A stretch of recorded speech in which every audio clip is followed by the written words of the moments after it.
E aí, como é que vocês estão? Eu espero que se você está aqui, você já entendeu sobre a primeira lei, sobre a segunda lei e sobre a terceira lei que Deus criou para o bom funcionamento do casamento. Eu quero começar a falar com você sobre a estrutura para uma relação saudável, ou níveis de família. Isso é muito importante. São coisas simples, são coisas básicas, que porém, por muitos casais não entenderem, por muitas famílias não entenderem, tem havido muito sofrimento. O nosso canal aqui é um programa, como você sabe, esse programa é o programa Restaurando o Casamento, Restaurando Família. É um programa que foi pensado em você, foi pensado em cada família, foi pensado e criado para dar resposta às demandas. Através da palavra de Deus, nós tenhamos luz para ajustarmos o nosso casamento dentro do ideal de Deus. Por isso, se você realmente ainda não é inscrito nesse canal, eu recomendo fortemente que você se inscreva no canal, isso é muito importante, e também que você realmente curta, ou seja, deixa aqui uma curtida, dá o seu like, como muitos dizem, porque isso é muito importante, mas para mim o mais importante é o seu feedback. É você realmente deixar aqui um comentário do que você entendeu ou de qual tem sido a sua luta, porque aqui, de verdade, a intenção nossa é poder servir de resposta de Deus, de bênção de Deus no seu casamento. Então deixa o seu comentário. Isso, eu quero fazer com você um resumo bem rápido sobre as 3 leis que nós já falamos. Na primeira lei, então, nós vemos que logo que Deus cria o universo, cria todas as coisas, Deus decide então fazer o homem à sua imagem, e nós já vimos que a palavra homem no original é Adam, e Adam não refere a gênero masculino ou feminino, mas refere à espécie humana. É verdade que também a palavra Adão significa Adão, o homem masculino, mas quando a Bíblia fala façamos o homem, ele não estava falando de Adão, ele estava falando da raça humana, certo? E então ele diz que Deus planejou criar o homem, Deus diz que ele planejou criar o homem à sua imagem e à sua semelhança, e esse homem Deus cria macho e fêmea, e ambos criaram a imagem de Deus e a semelhança de Deus. Somente depois da obra da criação ser feita dessa forma, ou seja, Deus criou o homem à sua imagem, criou a mulher à sua imagem, certo? E Deus viu que realmente tanto o homem como a mulher estavam prontos para o casamento. Deus, depois no versículo 28, a Bíblia diz que Deus então decidiu, já estava no seu plano, já estava no seu projeto, Deus une o homem e a mulher no casamento. Então, caia por terra agora toda aquela ideia equivocada que nós temos, que nós casamos para sermos felizes, nós casamos por causa da solidão que a gente tem. Nada disso é o plano de Deus para o casamento, certo? Porque quando Deus criou o homem um ser pleno, um ser completo, um ser perfeito, sem defeito. Então ele não tinha um vazio existencial dentro de si. Quando Deus cria a mulher, Deus cria um ser pleno, um ser perfeito. Então não havia um vazio existencial dentro de si. Eu sei que na sua cabeça já vem aquela pergunta, mas como a Bíblia fala em Gênesis capítulo 2, versículo 18, que Deus viu que não é bom que o homem esteja só.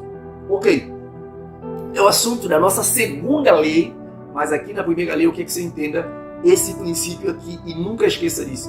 O casamento foi planejado, foi projetado por Deus para duas pessoas que estão de bem com a vida e de bem com Deus. Casamento não é para resolver o seu problema de frustração, de solidão, de falta de pai, de falta de companheiro. Não foi por isso que Deus criou o casamento. Não vai entrar no casamento procurando resolver esses problemas. Pelo contrário, Deus criou você uma pessoa plena, uma pessoa capaz de cuidar de si e ainda, feito a imagem e semelhança dele, capaz de governar sobre todas as coisas. Você tem condições em Deus de amar qualquer pessoa, de cuidar de qualquer pessoa quando você está resolvido com Deus e você se resolve também com você.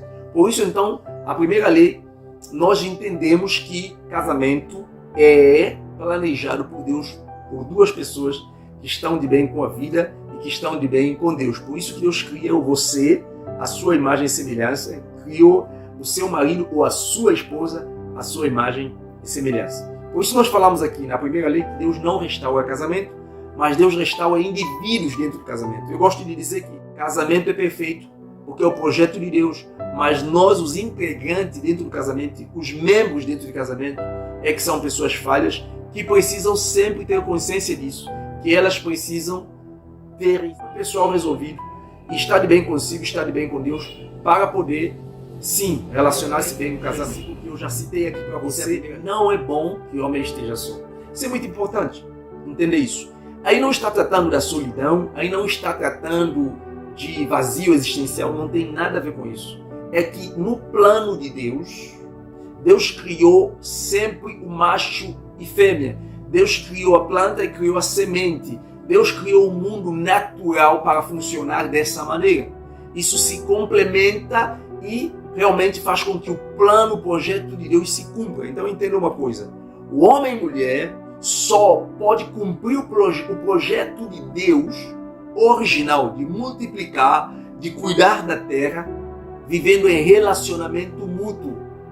Por isso, não vai funcionar o plano de Deus somente o homem, não vai funcionar o plano de Deus somente a mulher. Então Deus já sabia, lá no início, antes mesmo de homem e a mulher vir à existência, Deus, quando planejou o mundo para funcionar, dentro de Deus já existia o casamento. Deus apenas trouxe isso para o plano humano, mas dentro de Deus já existia o casamento. Por isso, quando você lê em Gênesis capítulo 1, versículo 21, capítulo 1, versículo 26, versículo 27, versículo 28, já vai dizer isso para você.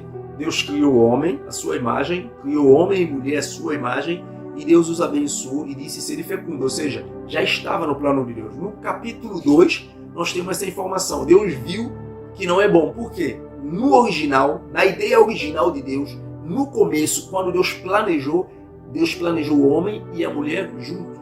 É uma coisa só. Então, um não pode existir sem outro. Não tem como o plano de Deus funcionar sem o homem. Não tem como o plano de Deus funcionar. O homem sozinho não tem como o plano de Deus funcionar. A mulher sozinha. Então nós entendemos aqui claramente que na ideia de Deus, no pensamento de Deus, é inconcebível um homem existir sem uma mulher, porque no plano original da criação, quando Deus viu, eis que tudo era muito bom, era excelente, Deus viu o homem e mulher no casamento. Então o homem sozinho não vai funcionar, a mulher sozinha não vai funcionar. É uma lei que é muito mais forte do que nós, é uma lei natural. Por isso, na segunda lei nós falamos essa dificuldade do homem, muitas vezes, viver sem uma mulher, ou uma mulher viver sem um homem. Casa, se separa, ele vai arranjar uma outra, ou ela vai arranjar um outro, por conta dessa força da lei natural existente dentro da nossa própria concepção. Quando Deus nos concebeu, quando Deus nos criou originalmente, Ele nos criou dessa forma, certo? Então, é como o corpo sem osso, o mar sem peixe, é como a terra sem planta, é estranho, entendeu? É isso que é a ideia de Deus. E depois nós temos a terceira lei, que é: deixa o homem, pai e mãe, e une a sua mulher, formando dois, uma só carne. E nós falamos que ali Deus, ao introduzir agora o homem e a mulher dentro do casamento para desenvolver-se como casal, Deus estabelece aqui uma lei de prioridade. Qual é a prioridade no casamento? A prioridade é os dois se formarem em um. O homem e a mulher serem um. Então a primeira missão no casamento é isso. Por que essa lei é importante? A terceira lei é por quê? Porque Deus, quando coloca o homem e a mulher, Deus coloca um e o outro para serem um. Espiritual para serem um. Emocionalmente para serem um fisicamente. Se dentro do casamento essas duas pessoas não entenderem esse aspecto de unidade, de dois em um, aí eles vão ter um problema muito sério. Homem e mulher são elementos que Deus criou para formar a família. No plano de Deus tinha família. Entenda isso. Então não tem como uma coisa dividir. Se você divide um objeto, você quebra esse objeto. Se você divide um casamento, você quebra esse casamento, porque é um. Isso é que você precisa entender.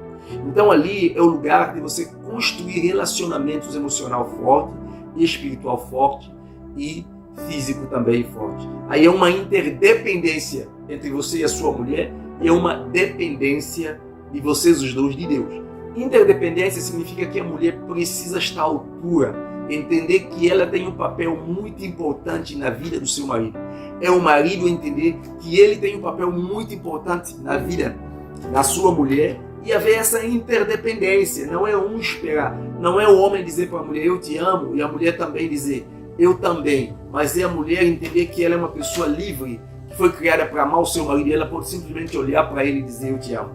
É o homem não esperar que a mulher faça isso, é ele simplesmente livre e dizer eu te amo. É isso aqui, é entender que não existe minha coisa, é nossa coisa. Entende? Você está entendendo ou não? Deixa aqui para mim no seu comentário.